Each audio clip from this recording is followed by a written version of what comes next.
ఇక్కడ వచ్చేసి పాలకూర టమాటా కర్రీ చేస్తున్నాను. చాలా అంటే చాలా బాగుంటుంది. ఒక్కసారి ఎవరైనా సరే ఇలా ట్రై చేయండి. హాయ్ హలో, ఎలా ఉన్నారు అందరూ? తెలుగు గేట్ ఛానల్కి స్వాగతం. మా వీడియో మీకు నచ్చితే like, share, subscribe Telugu gate ఛానల్ని.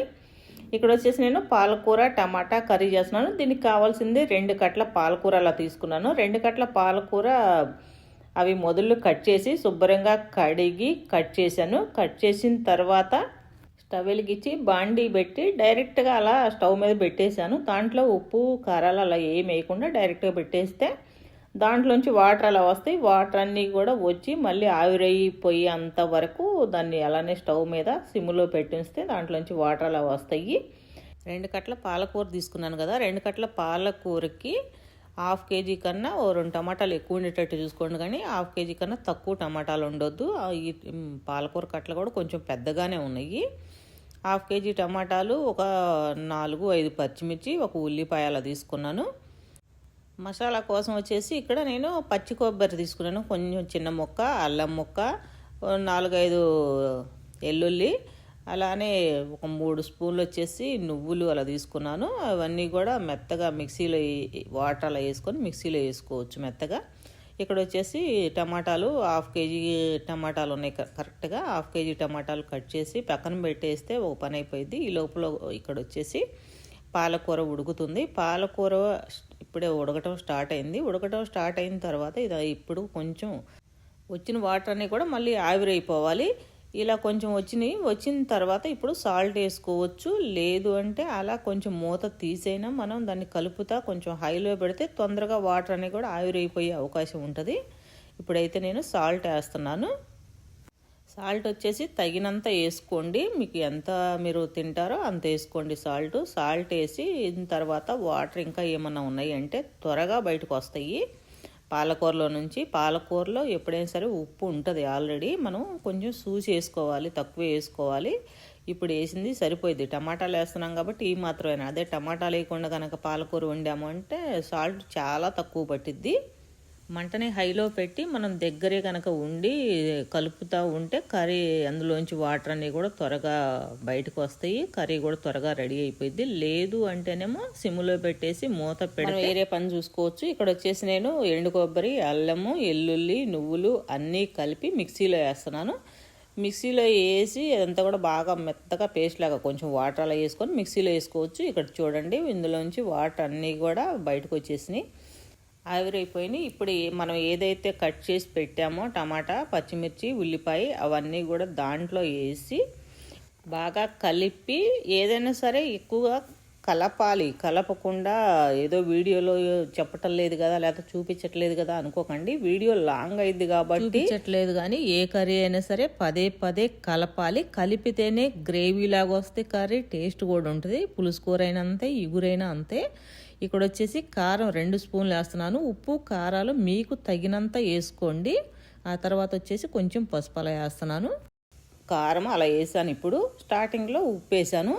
ఈ 2 వేసిన తర్వాత బాగా కలిపి మళ్ళీ మూత పెట్టి సిమ్లో పెట్టేసి ఒక 1/2 అవర్ కనుక వదిలేశారు అంటే మధ్యలో కలుపుతూ వదిలేయండి. అంటే అలా వదిలేయటం కాదు, మధ్యలో కలపాలి. ఎందుకంటే మనం వాటర్ ఇంతవరకు ఎక్కడ వాటర్ పొయ్యలేదు కాబట్టి అడుగంటే అవకాశం ఉంటుంది.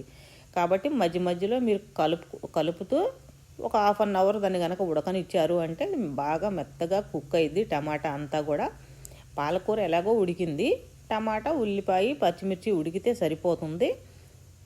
లేదు కర్రీ కొంచెం స్పీడ్గా కావాలి అనుకుంటే దాన్ని హైలో పెట్టేసి అక్కడే నిలబడి కలుపుతూ ఉంటే త్వరగా కూడా కుక్ అయ్యిద్ది.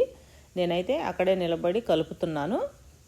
ఏదైనా స్టవ్ మీద కర్రీ పెట్టాము అంటే మనం వేరే పనులు చేసుకునే కన్నా కూడా ఒక 1/2 అవర్ టైం కనుక దానికి కేటాయించాము అంటే కర్రీ రెడీ అయిపోయింది. లేదంటే అడుగంటే అవకాశాలు ఉంటాయి. కర్రీ అయితే చూశారు కదా, ఇలా రెడీ అయిపోయింది. ఇలా రెడీ అయిపోయిన తర్వాత మనం ఏదైతే పేస్ట్ చేసి పెట్టుకున్నామో ఇంతగా అదంతా కూడా పేస్ట్ మొత్తం కూడా దీంట్లో వేయాలి.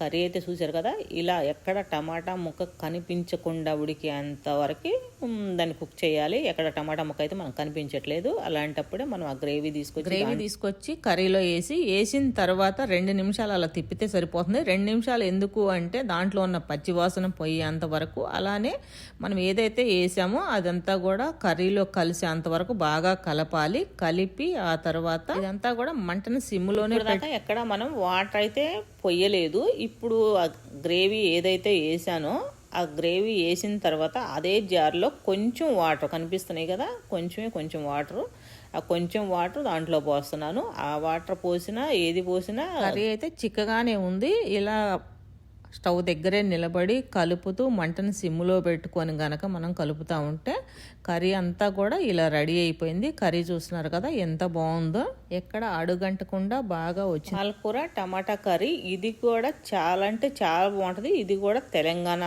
స్టైల్లో, తెలంగాణ స్పెషల్. ఇది కూడా వాళ్ళు ఎక్కువగా వండుతారు. ఎక్కువగా అక్కడ ఆకుకూరలు ఎక్కువ దొరుకుతాయి. తెలంగాణలో కూడా కూరగాయల కన్నా కూడా ఆకుకూరలు ఎక్కువ దొరుకుతాయి. ఎక్కువగా వాళ్ళు ఆకుకూరలే చేస్తారు.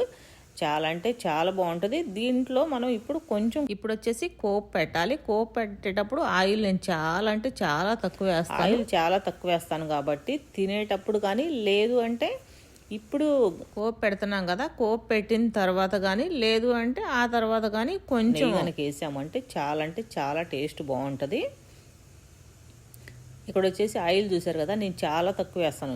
ఈ కర్రీ అంటే ఈ కర్రీ కాదు, పులుసు కూర ఏదైనా సరే ఆయిల్ చాలా తక్కువ వేస్తాను. పోపు దినుసులు అన్నీ వేగిన తర్వాత, అంటే మనం ఇప్పుడేం ఉల్లిపాయలు అది ఏమి వేపాల్సిన పని లేదు. పోపు దినుసులు వరకే వేస్తున్నాం కాబట్టి దానికి ఆయిల్ పెద్దగా ఏం అవసరం ఉండదు. కొంచెం ఆయిల్ అలా వేస్తే సరిపోతుంది. పోపు దినుసులు అన్నీ వేసిన ఆ తర్వాత ఎండుమిర్చి కొంచెం కరివేపాకు, అవి ఏగటానికి పెద్ద ఆయిల్ ఏం అవసరం ఉండదు కాబట్టి కొంచెం వేసాను ఆయిల్. ఆ తర్వాత అవన్నీ కూడా వేగిన తర్వాత ఈ కర్రీ ఏదైతే చేసామో ఆ కర్రీలో కలిపేస్తే పని అయిపోతుంది. మనం వేసిన ఆయిల్ ఒకవేళ వాటన్నిటికీ సరిపోవట్లేదు అంటే కొంచెం ఒకసారి గిన్నెను అలా కదిలించినా, లేదంటే గరిటె పెట్టి తిప్పినా కూడా సరిపోయిద్ది. వాటన్నిటికి కూడా కలిసిద్ది ఆయిల్. ఏదైతే కోప్ పెట్టానో ఆ కోప్ పెట్టింది తీసుకొచ్చి అలానే కర్రీలో వేసాను. కర్రీలో వేసి ఒకసారి కలిపి అంతా వేసిన తర్వాత ఇదంతా కూడా బౌల్లో పెట్టాను. బౌల్లో పెట్టిన తర్వాత కొంచెం ఫైనల్గా నేను నెయ్యి వేస్తున్నాను. పాలకూర టమాటా కర్రీలో నెయ్యి వేసుకొని తింటే చాలా బాగుంటుంది. కొన్ని ఆకుకూరల్లో చాలా బాగుంటుంది, కొన్ని ఆకుకూరలో నెయ్యి అంత అవసరం ఉండదు. దీంట్లో మాత్రం నెయ్యి కావాలి కంపల్సరీ. నెయ్యి వేసుకొని తింటేనే చాలా బాగుంటుంది. మా వీడియో మీకు నచ్చితే like, share, subscribe. Telugu guide ఛానల్ని మీరు ఇచ్చే ఈ లైక్ వల్ల, ఈ సబ్స్క్రైబ్ వల్ల ఈ వీడియో ఎక్కువ మందికి రీచ్ అవుతుంది. Thank you. Next video.